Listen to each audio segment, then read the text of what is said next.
اندازہ ہو گیا کہ ہم یہاں 100-150 لوگ جمع ہو گئے ہیں اور گیٹ کے باہر ہزاروں کی تعداد میں فوج اور پولیس کو لگایا گیا ہے۔ یہ خود ہی کہانی بتاتا ہے جموں کشمیر کے حالات کی۔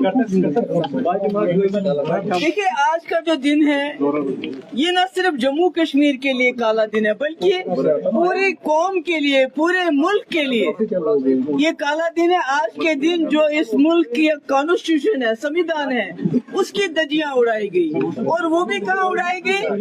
پارلیمنٹ کے اندر جو رولنگ پارٹی ہے انہوں نے اپنی بروٹ میجورٹی کا استعمال کر کے جو ہمارے ملک کے آئین نے جموں کشمیر کو ایک خصوصی پوزیشن دی تھی 370 کی صورت میں، اس کو ان کانسٹیٹیوشنلی ختم کر دیا۔ اب شور کیوں کریں؟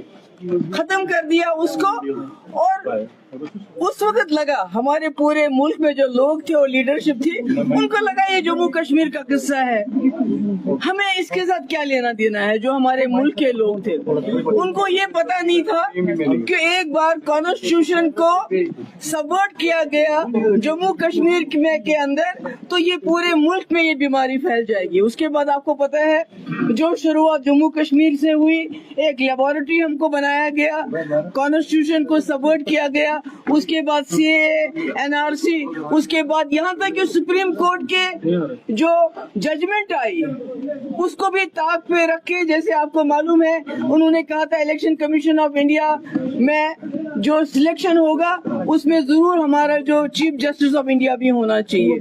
نہیں مانا، انہوں نے دہلی کی یونین ٹیریٹری کو لے کے ایک قانون پاس کیا کہ ٹرانسفر جو ہے چیف منسٹر کر سکتا ہے، نہیں مانوں۔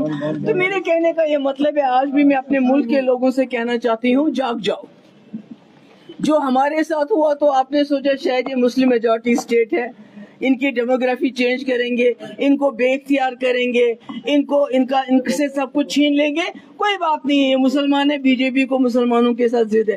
مگر آج آپ نے دیکھا ایس آئی آر کو لے کے بہار میں جو کارروائی شروع ہو گئی ہے، یعنی ووٹر لسٹ کو الیکشن کمیشن نے اس کو ہتھیار بنایا ہے، اٹ ہیز بین ویپنائزڈ، تاکہ لاکھوں لوگوں کو ووٹ دینے سے بھی دور رکھا جائے۔ اور نہ صرف اتنا، ہماری ڈیموگرافی، ہمارے کو ڈسپوزلس، ہم کو بے دخل کرنے کی کوشش ہو رہی ہے 2019 سے۔ ہماری زمینیں، ہماری نوکریاں ہوں نوجوانوں کی، ہمارے اختیارات ہو، مگر آج یہ تامل ناڈو میں پہنچ گیا، کیونکہ تامل ناڈو میں لاکھوں کی تعداد میں باہر کے ووٹرز کو انکلوڈ کیا جا رہا ہے۔ ہماری ڈیموگرافی تو پچھلے 6 سال سے چینج کرنے کی کوشش کر رہے ہیں اور تامل ناڈو میں بھی شروع ہو گئے، اس کے بعد دوسرے اسٹیٹس میں شروع ہوگا۔ تو میرا کہنے کا مقصد یہ ہے کہ اگر اب بھی ہمارے ملک کے لوگ، ہمارے ملک کی لیڈرشپ نہیں جاگے گی، یہ سوچے گی کہ جموں کشمیر کو ایک لیبارٹری بنایا جا رہا ہے، یہاں جو ہو رہا ہے وہ پورے ملک میں ہو رہا ہے، جو تباہی جموں کشمیر میں پچھلے 6 سال سے ہوئی آج وہی تباہی پورے ملک میں ہو رہی ہے، کہ ہماری ملک کی جمہوریت سب سے بڑی چیز ہے، ووٹ بڑی طاقت ہے۔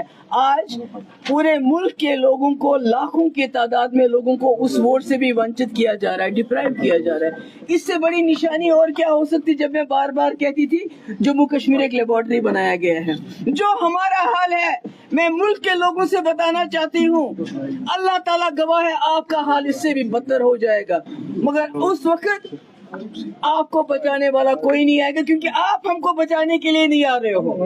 ہمارے اوپر ظلم ہو رہا ہے، ستم ہو رہا ہے۔ آج ہمارے ورکر 100-200 جمع ہو گئے، سڑک پہ نکلنا چاہتے تھے، نکلنے نہیں دیا، دم گھٹتا ہے اور کہتے ہیں یہاں سب چنگا ہے، یہاں سب حالات ٹھیک ہے۔ یہ حالات ٹھیک ہے؟ گیٹ پہ تالا لگاتے ہو، پوری آپ نے فوج باہر کھڑی کر دی ہے۔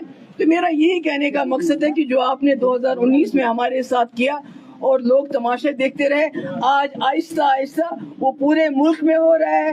ہماری ڈیموکریسی کو خطرہ ہے، کیونکہ جب آپ لاکھوں لوگوں کو ووٹ دینے سے روکو گے، ڈیموکریسی ختم، ہمارا کانسٹیٹیوشن ختم۔ آپ ایسے قانون روز لاتے ہیں جن کا کانسٹیٹیوشن میں کوئی جگہ ہی نہیں ہے۔ آپ نے ہماری جوڈیشری کو سپورٹ کیا، میڈیا کو گودی میڈیا بنایا، تو اب رہا کیا ہمارے پاس؟